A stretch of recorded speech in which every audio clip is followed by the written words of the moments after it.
Welcome back, guys. Ziggy here. Part 2. We just landed from somewhere. Anyways, we're walking pretty slow. It's like Paradise Lost, if you know that game. That's always going to be my comment about a slow game.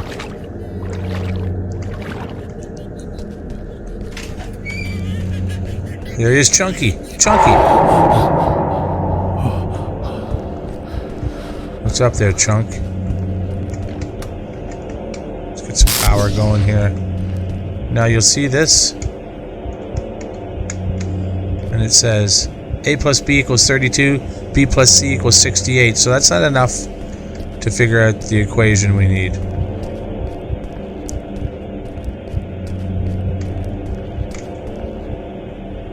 Good enough.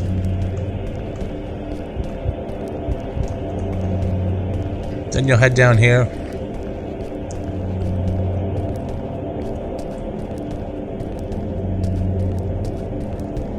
I am part of you as you will be part of me. E, and it shows you the keypad. Now you don't have enough, and those two aren't enough for the combination. We need to figure out the equation.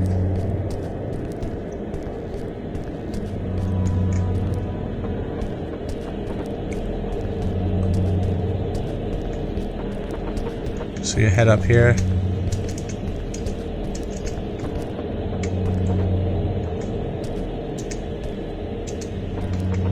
Head on in. If you want to see something really funny.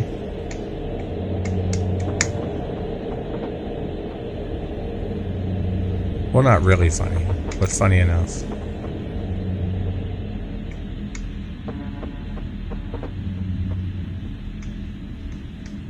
Take the crate with you.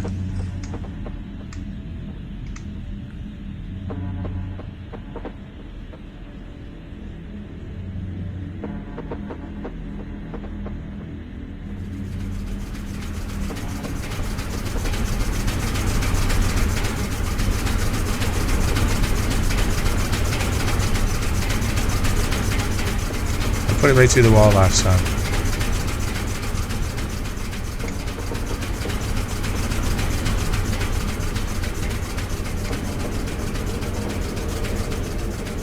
I shouldn't be screwing around, should I? But now I've got it stuck in here.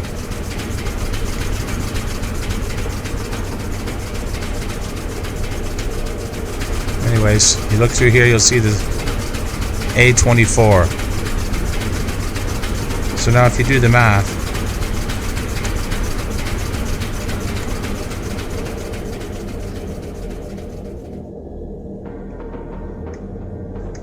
now I gotta take it with me. So A is 24. And then you can figure out the equation.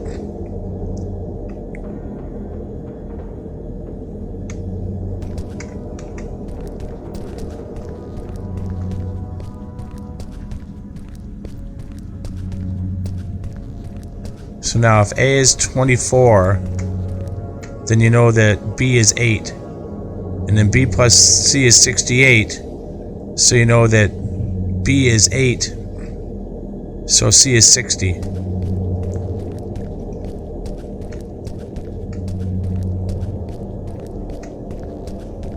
So A is 24, B is 8, and C is 60. It says right there, A, B, C.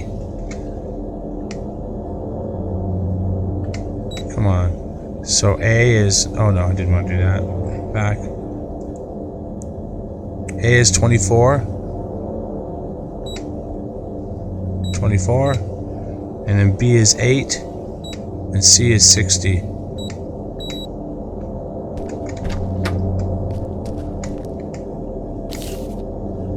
Medical summary. Sarah lost her baby Julia in a fire in 1977, consequently suffered from an acute depression. She felt guilty about her child's death and not being able to save her. Her depression had become so severe that she denied her child's death and had delusions about being without or with her daughter. And then In July 1978, she was taken to a hospital by her husband a week after the events in which she claimed she was looking for her child outdoors. As her treatment, she started as soon as she was admitted to the hospital.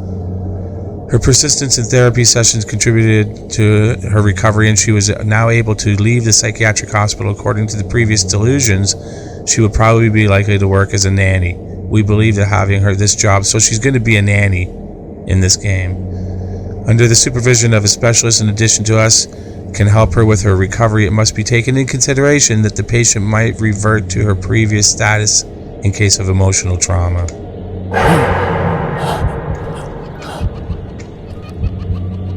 November nightmares. Okay.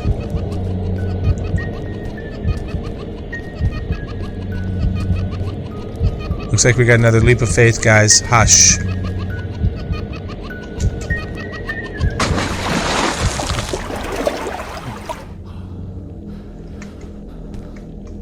Yuck. So, we're back in that house. And it says, turn on the 4 lights in the house again.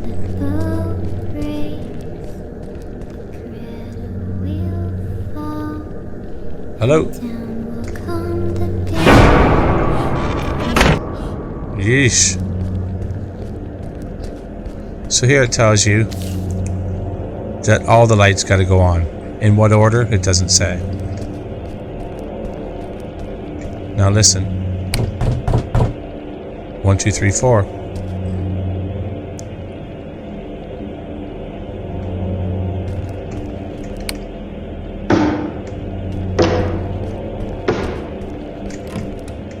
Three, 4, 3.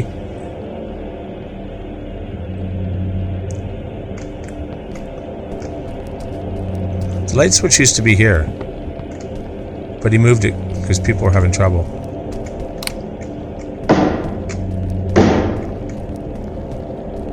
4, 3, 2.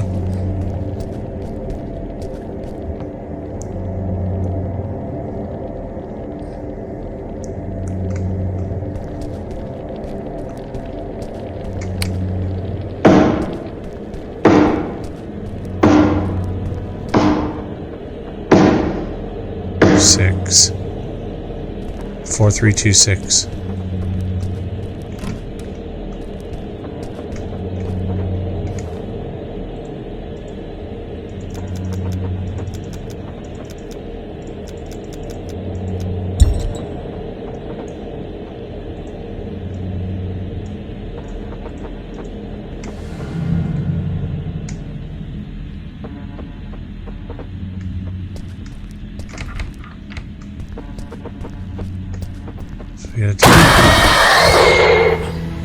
Jesus. Dead end.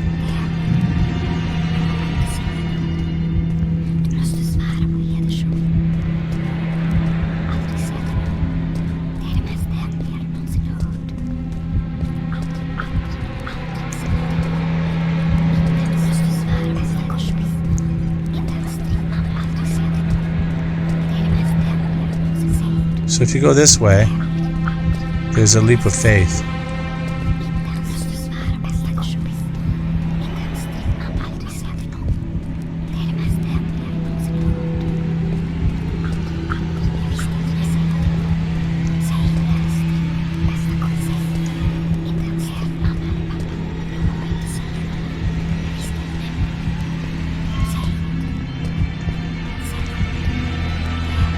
It's a bit of a labyrinth. But if you go this way,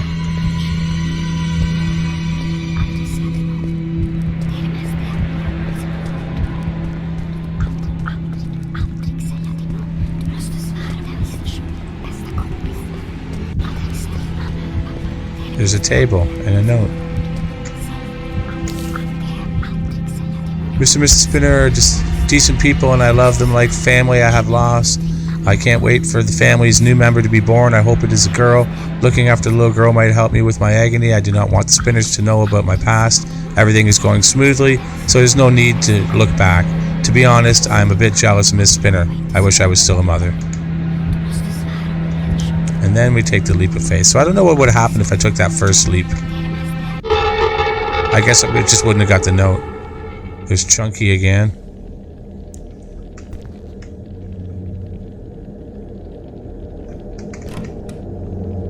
And we're back in the kitchen now. Find a video player to play the videotape.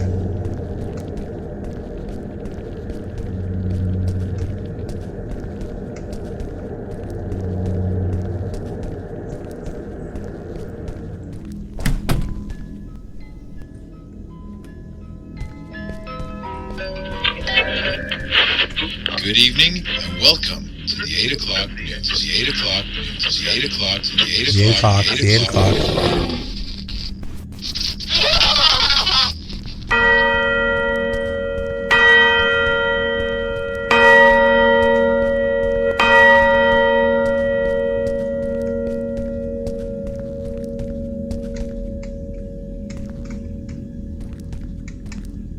Chunky again.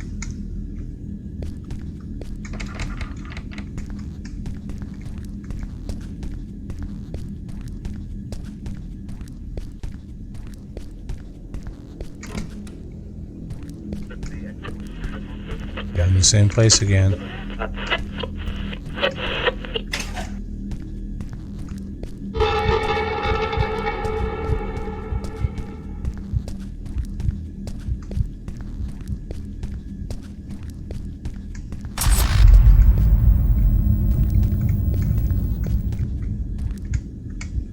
Okay, so now we've got some hieroglyphics going on here.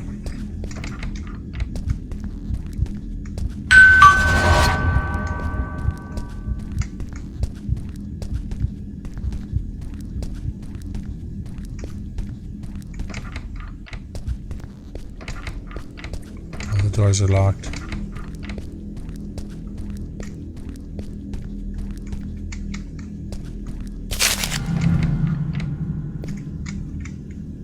So you get a newspaper.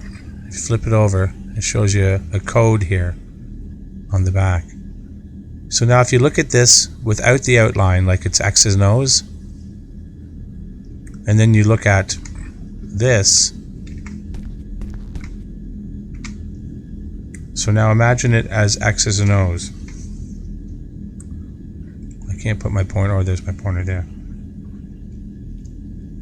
So the first one is like that, and on an X's and O's, that would be the middle on the right hand side, and there's one dot, and that was the letter P. And then on this one, if it was X's and O's, that would be the top corner.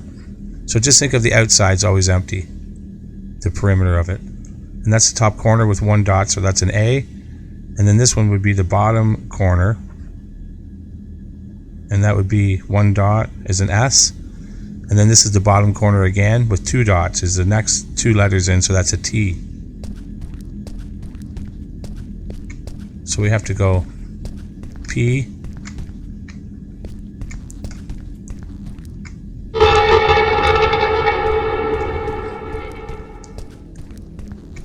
then A,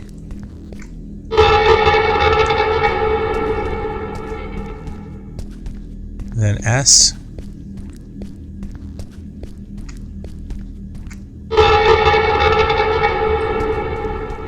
and then T.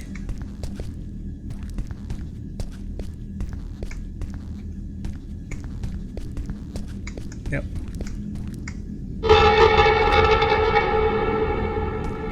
No input now.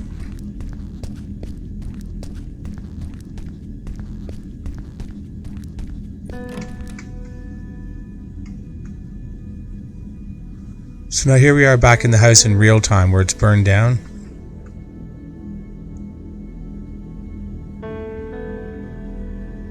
And we're back to Paradise Lost speed.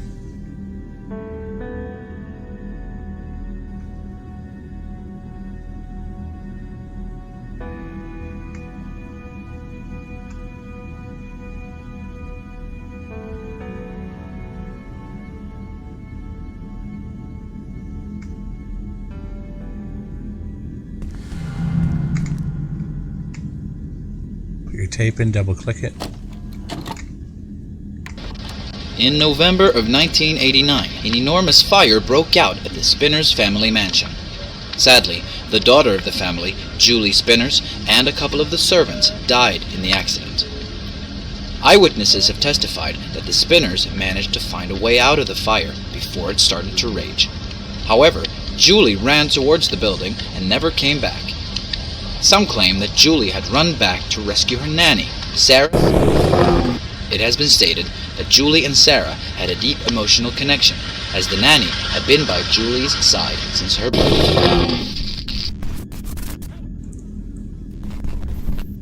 Well, that's it, I guess. Let's be kind and rewind.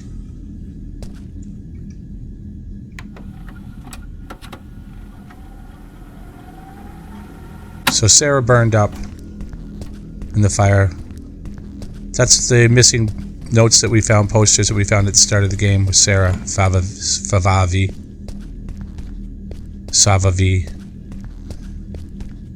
And Julie was the younger girl. And it looks like we got two right here. So that'll be Julie and that's Sarah.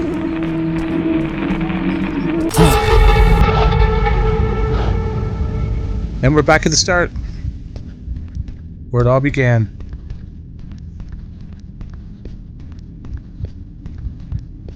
Appreciate everyone who came along. Hit the like button for me. Be a bro. Thanks a lot, man. I appreciate that if you do. It doesn't cost anything. Come on. Anyways, that was pretty good. I mean, for $5. Had some fun. Had some scares. But I will see you in the future. Hit subscribe and I'll have more videos coming up of other cool games. Thanks for coming along, guys. This is Ziggy, signing out.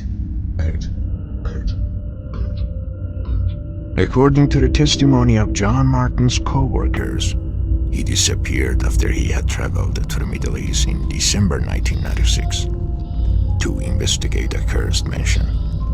A few months later, the locals reported they had seen a 60-year-old man wandering around the mansion, claiming to be John Martin, a reporter gathering information for a news story from the area. Due to the suspicious events and the reports of local people, the police sealed the building forever and forbade entry for the public. The aforementioned mansion is currently surrounded by woodlands in the Middle East, strictly protected by authorities. What happened to this mansion in the past remains vague.